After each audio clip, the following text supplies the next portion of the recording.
nin ayaa maalin maalmaha ka mid ah soo raacay doontaas waxaa saarnaa dad aad u fara badan. doontii ayaa qalibmatay, dhammaan dadkii oo idil waxay noqdeen kuwo dhinta marka laga reebo ninkii maahane. xeeb ayuu ku soo gaaray si naf caari ah, wax dad ah muusan arkin, wax caawiya iska badaayay. rafaad iyo silic fara badan kadib wuxuu bilaabay inuu dhisto daash isagoo soo urursaday xaabo. gaajo ayaa qabatay, wuxuu ku dhaqaaqay bal inuu raadsado geed miro la cuno leh. hase ahaatee wuxuu dib ugu soo laabtay daashkii oo gubnaya. markaas buu wuxuu yidhi, allow maxaad sidaan iigu gashay. habeenkii wuxuu seexday daashkii uu dhistay meel aanan ka fogayn. subaxii ayuu wuxuu ku soo kacay kheelada markab soo gaaray goobtii uu joogay.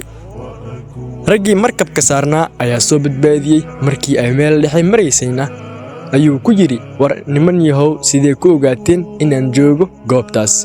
waxayse ugu jawaabeen, annagoo marayna meel fog ayaa waxaa xalay aragnay qiiq iyo holac hawada isku sharaareeyey. dabadeed waxaan nidhi, meeshaas qof baa ku dhibaataysan oo u baahan caawinaad ee ina keena.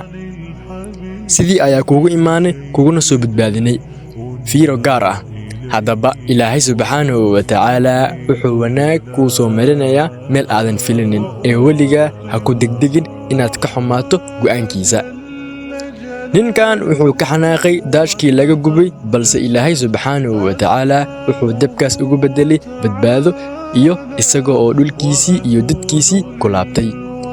meeqaa dhib na soo gaara oon ku degdegnaa inaan sabar la'aan isdhiibno, lagana yaabo inuu ilaahay subxaanahu wa tacaalaa wanaag noo soo wado. sidoo kale ku darso nebiyullaahi yuusuf calayhi salaam. dhibka iyo rafaadka ay walaalihiisii marsiiyeen, ilaahay wuxuu ugu beddelay inuu noqdo boqorka ama casiiska Masar.